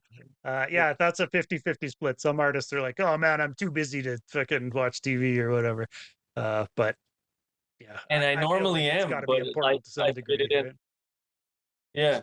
Got to draw inspiration Well, and I also someplace. feel like I one thing I hate, and I hate when, you talk to people like they'll be like, "Oh, I don't listen to other artists because I don't want to copy them." Or like that is to me, and no offense if anyone listening to this is one of those, but it's the stupidest fucking thing I've ever heard in my life. Like, I want to hear it all. Like, I feel it's better for you to know what's going on. Like, I don't know. I agree I 100% with sorry, I'm that, man. Yeah, no, like dumb. I'm in that Like, same there's boat. comedians I've listened to, and they're like, I don't listen to anyone special because, like, I don't want, like, dude, then you have a better chance of sounding like them. Like, you're going to rip something off. Like, but I don't know. People, I don't know. I don't know. I'm gonna say something dumb or something angry. That's an interesting perspective that they're more likely to rip something off if they haven't heard somebody else doing it. I mean, I get Well, yeah, like there have been eras of my life where I have definitely, listened to a lot of this artist and then start to notice they're like, oh, now these rhymes kind of sound like I'm trying to do that. And so yeah, you gotta be oh, mindful dude. of it to not be overly influenced by people. Uh Oh, I was ripping off Eminem for a solid 2 to 3 years sure. of my Yeah. career, and I pretended that people would ask me and be like, "Eminem, who's that? Is he a rapper?" Meanwhile, in my Walkman is like Slim Shady EP, like on repeat. Like, Yeah. it's the biggest fucking Jack, Eminem Jack. How important is finding the right venue for a show? Uh, well, I guess like size is important. Not to be a size queen, but I've seen a lot of artists, myself included, at certain times. I guess, my stomach has been, or no, my eyes have been bigger than my stomach, and I thought I'd be able to like fill it up, and it ends up being a full on fucking faceplant. That is important, but then also the performer in me, the egotistical performer in me is like, you put me anywhere, I'm gonna fucking tear it down. Like I did a show a couple of weeks ago in, oh my god, I should remember this, Hamilton, I believe. No, London, Ontario, and it was in a pizza restaurant, and it was fucking amazing. And I could see certain people being like, a pizza restaurant, like kind of looking down on it, but the show was fucking amazing. The crowd was amazing and tore it the fuck down. So Yep. Yeah, I yeah, I don't mean, know. I guess I have in Edmonton, there were some pretty, important to the community events that happened weekly in pizza shops or whatever. Not necessarily weekly, but yeah, yeah, regularly in a pizza shop. Yeah, not unheard of. As long as they got space and a stage for somebody to stand on. Um, that's it. Yeah, it did even have a stage. This place you're I don't right. always love being on the floor. Not that I need some power fucking thing, but it's just awkward. Yeah, But it was yeah, still good. I would agree. How important is any particular substance to your artistic process? That's a tough one to get into. Um, Yeah, that's why I asked it. Substance. Apologies. Yeah. Well, there was a time where I thought maybe it was more important than it actually was. I was putting out a lot of material, and I was also doing a lot of Oxycontin and Percocets. And then when I got clean, there was a long time where I was nervous that I wouldn't be as good, or I wouldn't be as um prolific, and maybe in some ways I wasn't, uh but I cared more, maybe, and not to discredit any old material of mine, but maybe there is an element of there wasn't really the best quality control. I Sure. was when I was pumping out, 13 albums in 6 years. I'm sure if I went over every song, they're not all going to be winners, and they could have been deleted off the track list. There's Let the two children schools of die. A thought lot of on people. that, though, man. Sorry, I didn't mean to cut you off, but some people No, no, no, only no. want to hear the very best stuff, and then like there's fans like me who, I'd rather hear everything that my favorite MCs ever record. I'm not going to judge them negatively on it. Uh, if there's no space material out there that hasn't been released, I would rather hear it than like have him be like, oh no, Yeah. that's not good enough to put out to the world. Like, fuck it, drop it. Don't care about what the haters are gonna say when they hear it. But uh yeah, I hear what you're saying too, that I'm sometimes you might put something out and then look back at it and be like, well, maybe that could have been worked on a little bit longer or whatever, right? Stuff. But also, I like, but also see your point because when I started, because I was also putting out like free albums at a time when there wasn't really a lot of people doing it. I was Yeah. pretty like new to that as well. Like I think like after just after me, the weekend like put out the House of Balloons trilogy, and there just wasn't a mixtapes were coming out, but there wasn't a lot of that. And I had certain people that would tell me to not do it. Like you're oversaturating, you're putting out too much, you're putting too much. And I get that as well. But like then I would look at it as myself. And I'm just kind of adding on what you said. Like artists that I'm a huge fan of, I don't look at that as a negative thing if they're all of a sudden putting out, albums every 6 months and I love their music. Yeah. I may not love all of it, but I want to hear it. So I guess I'm just repeating what you said, but Yeah, that's no, why that's I could never exactly it though. understand. Every song isn't for everybody, right? There might be some songs that are aimed at the club or aimed at, women or aimed at sad people. And if I'm none of those three categories at the time, I might not want to sit and listen to it, but I'm still glad that like, it's on the album for somebody who is one of those three categories to enjoy. Like uh yeah, I Yeah. think people are too quick to just like hate on artists and be like, oh, he put out that album and it was whack and he fell off and like fuck all that, man. And I try to look at the big Everyone's an picture. expert. Yeah, yeah, Yeah. definitely. Everyone knows, right? It's like I can't remember who said it, but and I'm probably gonna butcher it, but there's a quote, is a Hollywood executive basically saying like no one knows fucking anything. Because if we knew, we'd all be successful. Like no one Yeah. knows shit. Yeah, Like totally. Especially not the guys who are online trying to fucking sell you their courses on how to make it big or whatever. Don't trust those yeah. fucking gurus. I've never personally fallen victim, but I've heard enough horror stories from other people who have, yeah, fallen victim to believing the hype, I guess. Um, That shit blows my mind. Like, yeah, well, and it's like yeah. some guy who like tells you he's in the music industry, but like he doesn't have really any professional resume to speak of necessarily. It's not like he can say he helped with this or that for big name artists. It's always just some fucking guy who tells you he knows how he can get your music to more people. It's like, all right. Yeah. I want to do one more of these and then we'll wrap this up, man. Uh how important oh, this will be a good soundbite. Why not? How important is showing vulnerability in your music? It's, it's everything. It's my whole. If I didn't do it, who knows what would have happened? Yeah, it's not even just in my music. It's in everything I do. Like anyone who knows me or is a fan of mine, at least you're gonna get that. Like I'm a pretty open book, and maybe like to a fault. And again, it took a while for me to even get comfortable with it, but now I'm just so used to it, and I'm so used to being honest. And I don't know, I just feel like life is short, right? And I don't know, what's the worst that can happen? Yeah.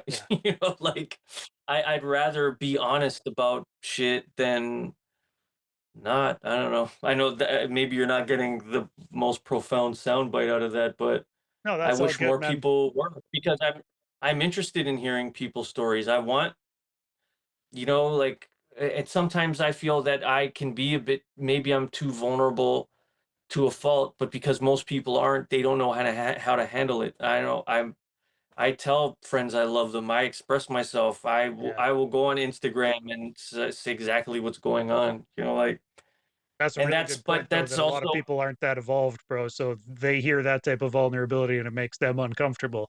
Um, I salute you for that authenticity and vulnerability in the music. And even I meant to mention this after we talked about the after I asked you about substance use there and how important that is, but uh, props on you know not only overcoming and getting through an opioid addiction, but to speak about it openly is huge, man. I used to work at a supervised consumption site for 3 years, and I did music with people on site there. I was running a music program, recording hip hop, and yeah, man, that's a monster to try to get through. That's a hell of a struggle, and so yeah, I props to you for doing it, and it's good to see you in a good place and able to speak about it. Because there are a lot of people going through those struggles right now who are looking for something to relate to and are looking for positive examples of people who have been through it and came out the other side. So yeah. yeah, props on that one, man. Well, yeah, it's coincident. I guess it's cool that you brought that up, and I'm not going to dive into a long-winded answer, but that's another project that I'm working on a few things behind the scenes, Okay, and one of them is a project that kind of has to do with that, nice. because, and to kind of tag on to the vulnerability thing, like, and not to get super dramatic, but I've had a few close calls. Like, I've had near death experiences. I've had friends overdose, right? Yeah, Like, when you're in that world, you can't escape that. But and I kind of came out of it like, okay, yeah, it's great that I survived and I was able to. It's still hard. Don't get me wrong. I'm not saying it's easy. You're never fully out of the woods, but it's a lot better now. But there are times that are hard. But I also still feel like a sense of survivor's guilt in a way, like, I have one friend specifically who, passed away, and I found him. yeah, And I was so close, like, it would have been both of us, right? If I didn't have to see my daughter the next day, that would have been me too. And because of those, and I have a few of those, but I it that's why I'm starting this. It's a project called 4,000 Halos, and I've been kind of developing it for a while, and it's about to finally come out as well. But because I feel like I have to do my part, like, I was able to survive. I was able to come out on the other side. So if there's anything I can do to help anyone, or I feel like it's my duty, like, I was blessed with being able to come out on the other side. And that's powerful, man. And yeah. yeah, 4,000 Halos. That's a great name. Don't put a release date on it just yet. Take your time with that one. No. Um, Well, you're gonna laugh because the title is from the it's for the year. So when I went into rehab, and I'll keep this very brief. I it's went all into good. rehab in 2017. Yeah, and well, we're almost hitting 2 hours now. I've had episodes this long before. Oh fuck, we just froze. We Died froze again. from Sorry, we froze again there after you overdoses said we're and, hitting 2 hours. opiate related deaths. So that's where the 4,000 comes from. Sorry, bro. So it Bro, goes to show you how long I've kind of had.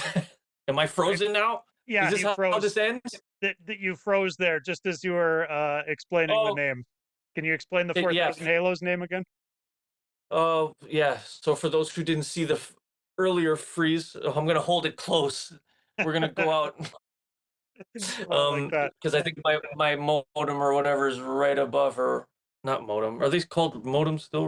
I don't know. Routers? I Science. think I it's don't a know modem. I don't science. know. Yeah. Yeah, yeah. My modem. Um, yeah. So it goes to show you how long I've had the idea. So the 4,000, it stems from the year I went into rehab, which was 2017.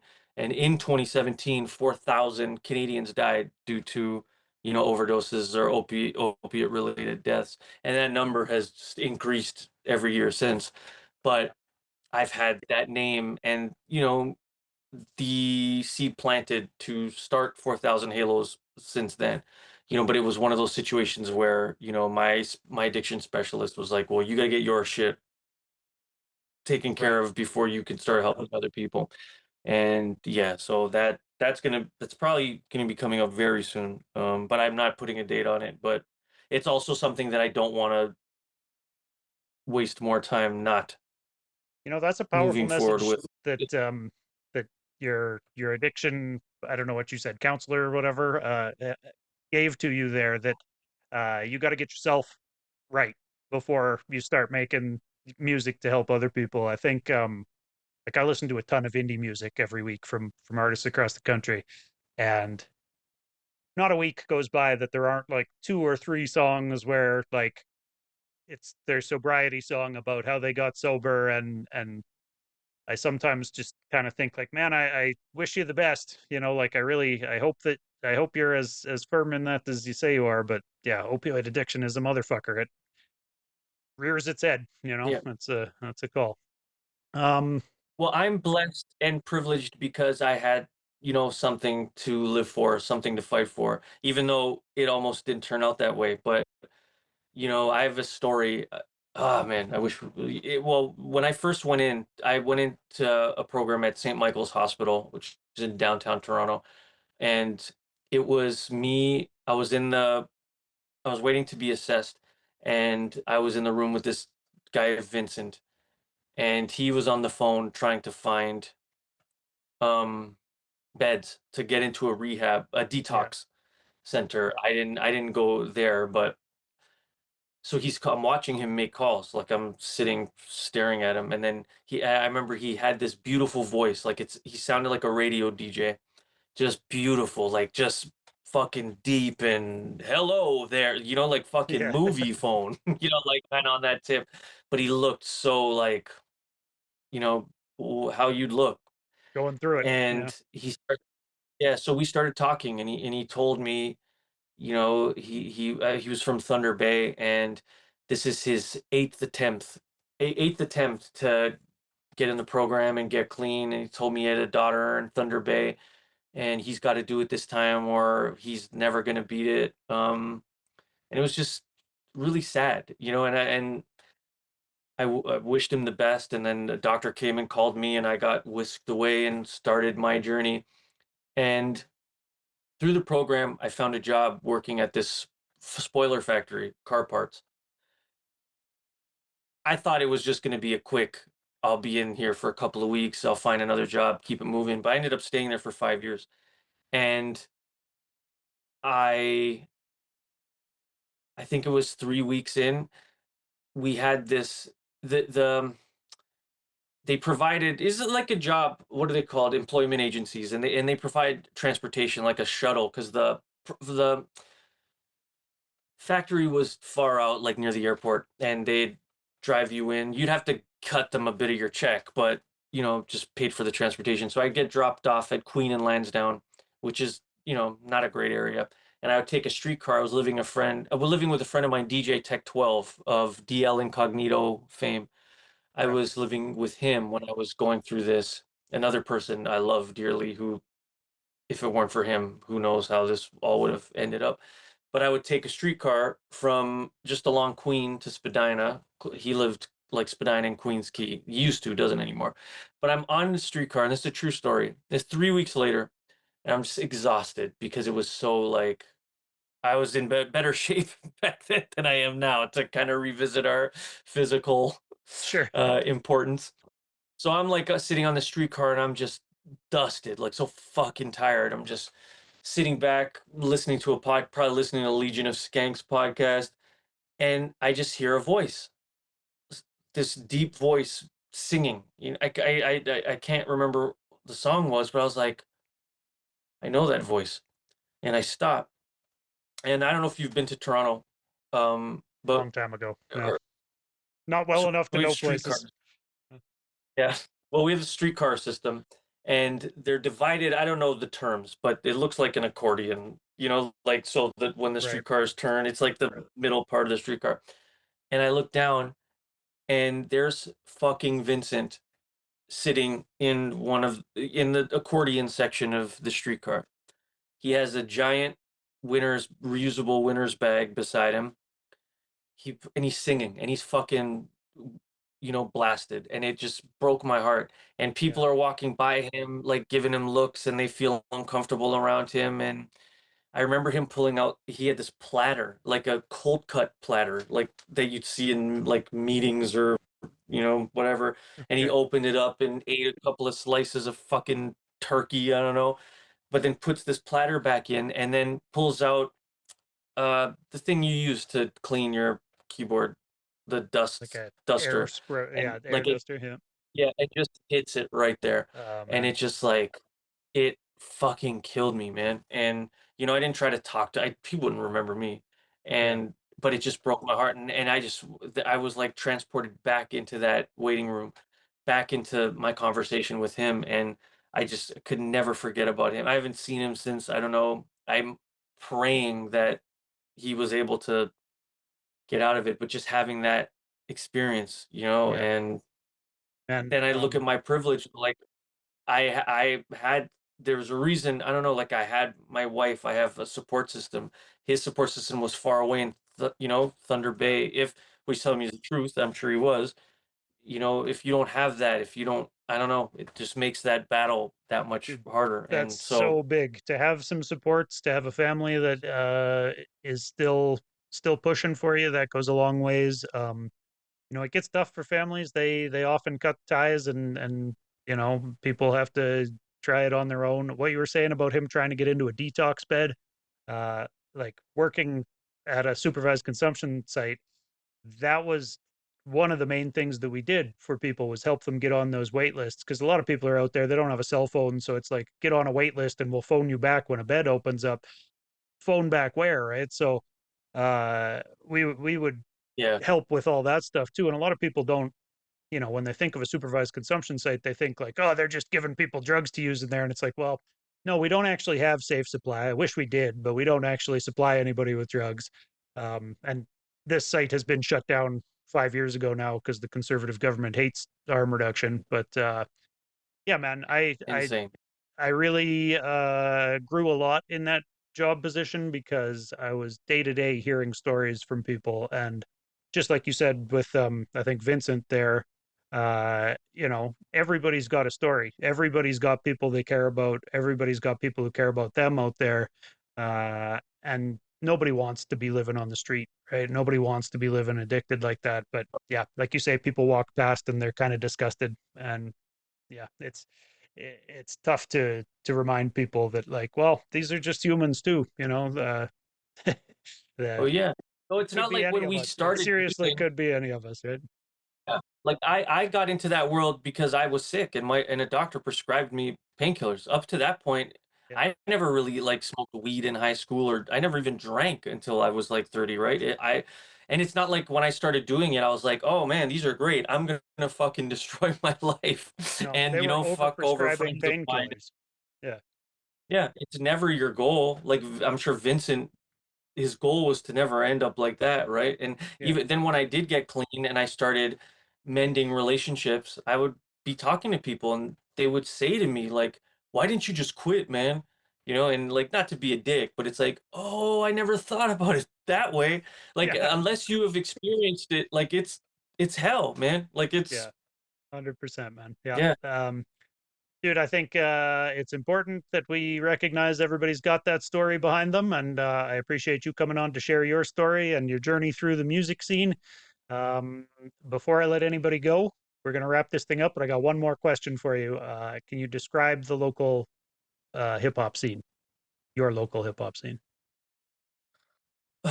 It's not the best question for me to end on because I just feel I feel so out of touch.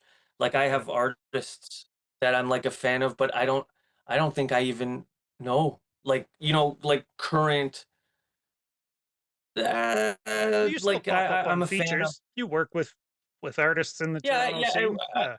there's but like as far as like the scene goes, or I don't know if you're talking about like the live scene specifically.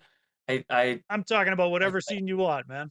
Take that question however you want. I think I don't Toronto know. is unique in that it I has like out of Canada, it's the only city that has that mainstream scene where there are people who are doing big numbers in one kind of scene, but then there's also a Toronto underground that's bubbling and is more kind of the music that I gravitate towards and play on my show and stuff like that. So yeah, talk about I feel the like a Toronto lot scene of that however though. you want. I feel like the Toronto scene has been like it's been a lot of fantasy. You know, like there's always that, oh, Drake put them on the map and Toronto's a hotbed for music.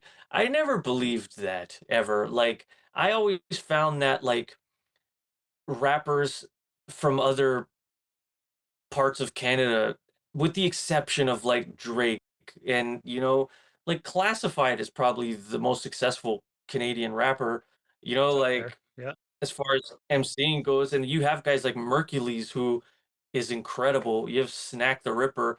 Like Swollen Members were doing bigger numbers than anyone from Toronto. And I'm not trying to shit on Toronto, but I always felt like I could never be the Toronto artist that's part of this fucking Toronto circle jerk. And that when I was like, this is we're talking years ago, but I don't know if it's changed or not, but that there was like an element of snobbery coming from this city, and I always made it was always important to me to get out there and experience the rest of what the country has to offer. And which is might sound crazy to people because I'm from Toronto. yeah. It's all I know, and I love it here too. But there's just an arrogance. Like I never loved like the screw face, and if you do shows, they're gonna judge you, man. Fuck Toronto, man. Like I don't know. Like What's your favorite I don't Canadian know. hip hop scene then? Which scene do you think is better? Like Halifax has a I scene, don't know, Montreal but has a scene. I don't know if I can say a scene. Okay, There's just artists that I yeah, like, like sure, I'm pretty privileged to say that I've kind of been accepted across the board, as far as like my generation goes. And in some ways, I find that I've been more accepted outside of Toronto than I have been inside Toronto. Now I have a few like Toronto guys that I'm close with, like Adam Baum. He's the greatest. He's my one of my closest friends, but he's also one of the greatest rappers of all time. And I don't mean Canadian. yeah, I say the same about Tona. I say the same about Roshan. Um, who's out there? I love Run and Gun. Uh, Big J.O. Beast. yep, Um, uh, I recently did. I'll shout out my boy Jer Dubs. He's a new rapper. He just put out his first album, wait, say that and again. Jur he hit Dubs, Dubs, JRRDUBBS. Jur Dubs. I'll He tap just put out into an it. album called Frankenstein. And it's his Okay, first album. He's new, and he just we met because he hit me up to do a feature, and we ended up developing a friendship. And he's a really, really great guy, and extremely talented for his fucking first time out.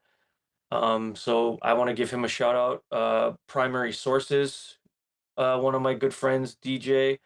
He's the best. I love him. He's like a little brother. I love Bronze of Notes to Self fame. I love Swamp of Notes to Self. Uh, Fresh Kills. That guy's consistently making masterpieces. yep, And then there's my guys, man. Moonshine, killing it. Uh, Norman Crates. We haven't talked in a while, but he's a genius. nice man. There's Well, a that's. lot I of mean, yeah, that a sounds lot like of quite a lot of talent in one place. To say there's no scene out there or well, whatever. yeah. Did I just say they weren't all Toronto though? But Oh, okay. I'll even shout out Well, Pretty Ugly too. I yeah. recently did. You've had him on the show. He's actually Uh, in chat right now. He's watching, or he was. oh He really? had comment. He Oh okay. commented Oh 10 minutes ago or something. So yeah, Shouts pretty ugly. He was last ah week's guest. Yeah, yeah. He's fucking. He just hit me up last week with a beat he just made, and a bunch of guys hopped on it. I'm excited for that to come out. He's an amazing producer. Nice, bro. Yeah. So yeah, I don't know. I guess Here, I follow contradicted up after myself. you name all those guys and shout out all those guys. Yeah. Is there an artist in Canada who you'd like to work with but you haven't had a chance to yet? That's something new I've been asking everybody. I've worked with a lot of them. I'm fortunate to have said that. Probably Mercules. Okay, yeah. I think I love Merc. He's so dope. Uh,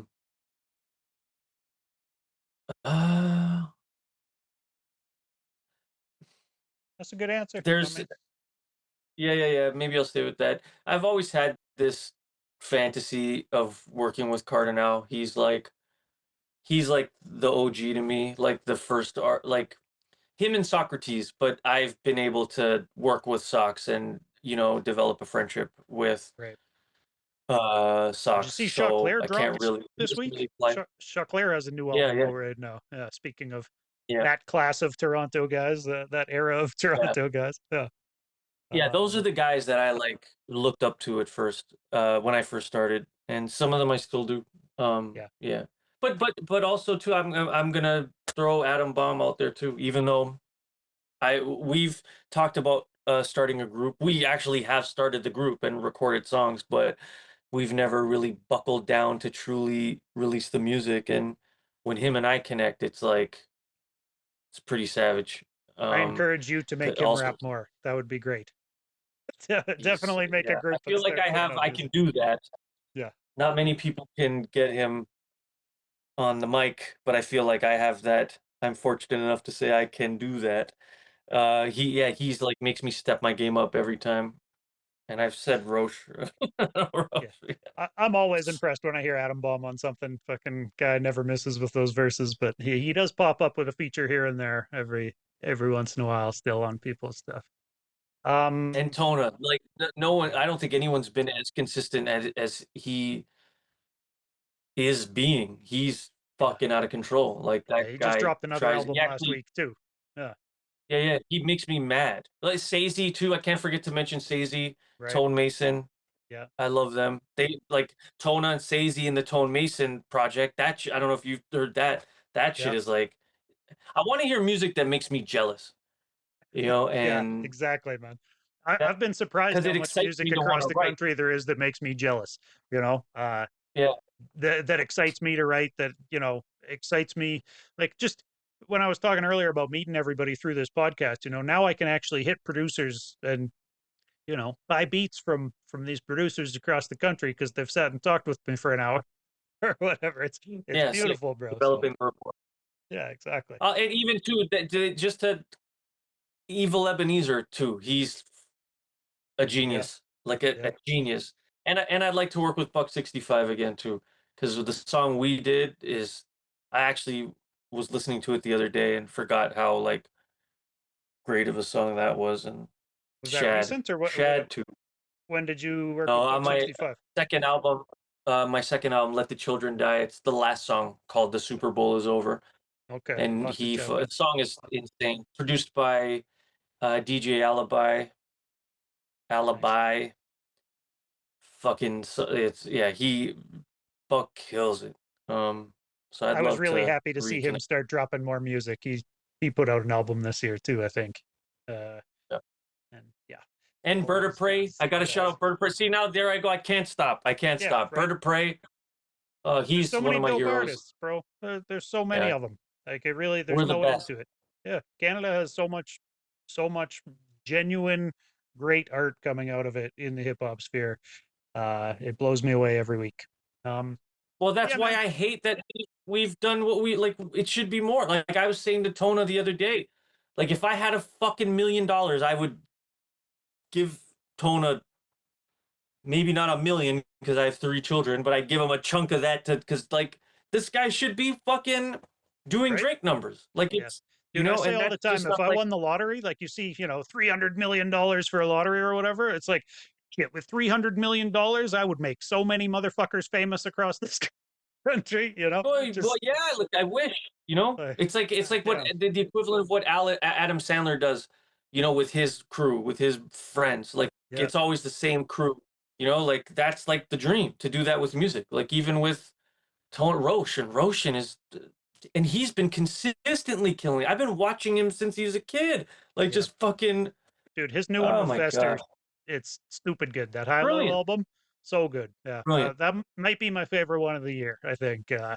I don't know. This December, I booked my December off so that I can sit back and actually decide, you know, what I liked Take it most all in. this year. Yeah, because You keeping gonna up do a week by year week, intro? it's a lot, man. Keeping up week by week, I play something once and then I forget about it. So Yeah. yeah, I'm gonna Nine go back Duno, through Nine all the Duno stuff just I've put played. out. Sorry to cut Okay. you off, but like Nine Duno just put out a song. It just like Yeah, dropped it on Instagram, and it was him, you know, being vulnerable, and it's fucking out of control. Like, yeah. anyways, There's no shortage, man. No shortage. no, There we are. We hit the 2 hour mark. So let's pull the we plug did on it. this thing. We did it. I appreciate you spending time hanging out, man. Hopefully we can do this again sometime down the line. Feel free to hit me anytime you've got music dropping and you feel like coming on and talking about it. This time we ended up talking a lot about the past, but I'd love to talk more about just like the promotion side and the in general indie grind with you and get some opinions on that type of stuff next time too, man. I'd love to, man. Let's do it again. Hell yeah. All right, man. Well, thanks for doing this. I will catch you next time, and I'll keep playing your music on After the Smoke is Clear. Peace. Thanks, brother. Bye. Yo.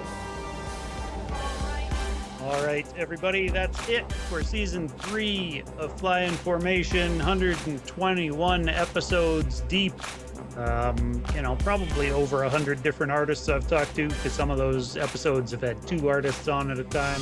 There have been a few repeat artists who I've talked to 2 or 3 times over the last couple of years. I always have fun doing these things. I guess most of the time right now I would tell you what's coming up next week, but like I just told D-Sisive, I'm taking December off to sit back and do some kind of year-end wrap-up stuff. I'll be, listening back through all of this year's episodes, or maybe not listening, but looking at the track lists anyways, and choosing what I remember and what I liked best, and listening through some full-length albums, probably doing that on Twitch through the days. All that type of stuff. I'm also going to be working on chopping a bunch of clips from this past year of shows, so that hopefully I can start dropping some like montage type style posts where it's a bunch of different artists answering the same how important questions. And then we are back in January. I'm already booking up for January, like I mentioned, talking to Shiloh on January 13th, and January 6th will be the season 4 kickoff. I'm talking once again to Junk. We're trying to get Hungry involved. That may or may not happen, but Junk definitely is locked in to talk to me January 6th. So make sure you come through for that. And appreciate everybody tapping in. Doobyis.com is the hub. If you want to listen to the music that all these people I interview make, I would encourage you to go on over, get the Mixcloud app. It's a nice app in that it's owned by, I think, like 6 British people. It's not the American billionaires. It has yet to sell out to one of these conglomerates that own everything in entertainment. So get the Mixcloud app, or just use your web browser and go over to mixcloud.com/Doobyis. That's where the archives for After the Smoke is Clear are at. That's where I play independent Canadian music every week. And yeah, run up those numbers. It is tough to get anybody to listen, but if you are a hip hop head who likes this type of content and likes supporting independent local artists who are still on the come up, that's definitely a spot to do it. I try to do my best to keep my finger on the pulse and my ear to the streets and play what's new. Exciting stuff coming in the new year. Exciting stuff coming up on AtSick through December. Still some more episodes to go. Weekly episodes every Thursday up for After the Smoke is Clear. Appreciate y'all. Much love. Catch you on the next one.